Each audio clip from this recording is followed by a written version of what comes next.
Hey guys, Bunny here. Today I want to bring you a few new decks for different playstyles to play after the most recent set of nerfs that heavily hit the Warrior, and a few other classes too, but most notably Warrior. That was the strongest deck in the meta. I've tried to put in a few old known ones, a few updated deck lists, a few personal favorite, and last but not least a fun deck that might actually be really good in this meta. So let's dive right into it. 5 decks to play post nerfs, starting with number 1, Murloc Shaman. Murloc Shaman was already on the rise, and I played it the day before the nerfs, and it already felt, yeah, like this had potential. But of course, the school teacher that was in the list got hit, and it made it a lot worse to play. Um, But there's some new cards in the list that I want to highlight here. The Bran and the school teacher has been taken out, and in the most popular list, there's a Starfish in the list, as well as 2 Frostbites compared to before. That is because, of course, Starfish is in the list since it's really good against a weak priest that we'll get to later, spoiler alert, as well as some other good silence targets in the meta. And then Frostbite, of course, being more reach, as well as more removal. Just a pretty solid card overall. Helps in a bunch of situations.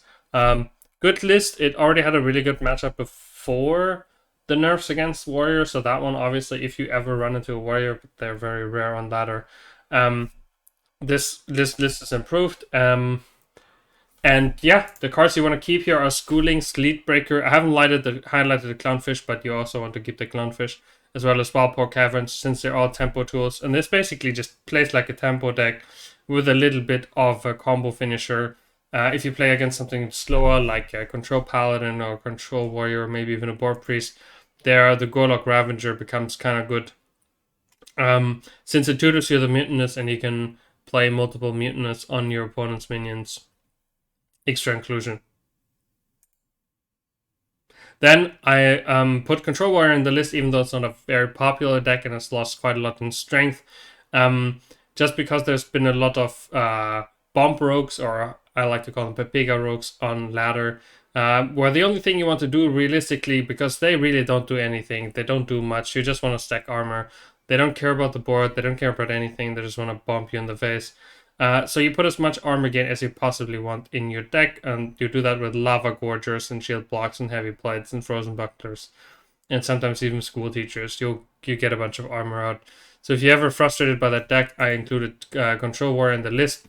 I made a guide, or 2 guides, one for beginner, one for advanced people, in the last week as well. So this is also a little bit my pet deck. This is the other reason why I've included it, just because those are the cards, and those are the lists that I've been enjoying a lot before the meta, and I think it's still somewhat playable after the meta. I've played it with slightly above 50% win rate, showing that it's declining in strength, but depending on what you face, it still might be good. Next up, we have Fel Demon Hunter. I've listed here a list that Casey has posted on Twitter and played to some success. It is notable that there are other lists that you find on different websites or on different streams with slightly different packages. I've seen some Battlefield lists that are a little bit more aggressive. I personally kind of like this list here. So far, you have, of course, as your keeps in your mulligan, you have the 1-drops, the 2-drops, and for those you also want the Dread Prison Glaive, as it helps you. Notable changes to pre-nerf are the Metamorphin, which is a 3/4 if you play the Spell Fel spell, which is really nice since it doesn't die to null anymore compared to pre-nerf. That's why the card is now a worthwhile inclusion, as well as Fel Gorger and the Heralds of Chaos that sometimes got cut from the list before. Like I said, Pepega Rogue, a little bit more board-centric, also with Shaman. The Herald of Chaos actually makes up for a nice minion as a 3/4 with Lifesteal Rush, since this can be quite useful. Like the list, I think it's a decent deck. One of my 5 decks for sure. Next up, I have Naga Priest. I want to highlight the important cards that are weak, and then also weak. Draw your weak, play a Naga, play the weak on it, play another Naga, play another weak on it. Don't really think I have to say much more. If you have a weak, of course, you keep your 1 and 2 drops. but I can't stress how important it is for you to only keep the wig if you don't have the wig, because that's your and it's a 70% mulligan win rate card. So if you get it, you're very likely to win. If you don't get it, you're not that likely to win. So if you don't have a wig, you also want to have a Thrive in Shadows to be able to find your wig. Yeah. Wig Priest, definitely a decent deck in this meta. Not one of my personal favorites, as you might have gathered from me saying Wig so often, but it's definitely, if you like this kind of playstyle, nothing wrong with that. Absolutely playable deck still. Interesting to build a bunch of big boards and hit your opponent in the face. But people are running more silences, so we'll see. This is a little bit of a meta-dependent deck as well. But definitely one of the winners of this meta. I could include Board Priest here as well, but there have been a number of very good Board Priest guides posted on Twitter or on YouTube.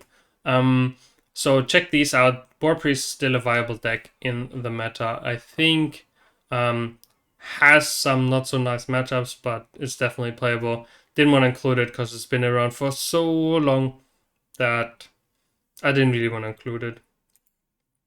And then we have a new deck on the block, which is the last pick for my 5 decks to play. Of course, there's still Face Hunter and a few other decks, Control Paladin, that I could have included in this list, but I decided against them.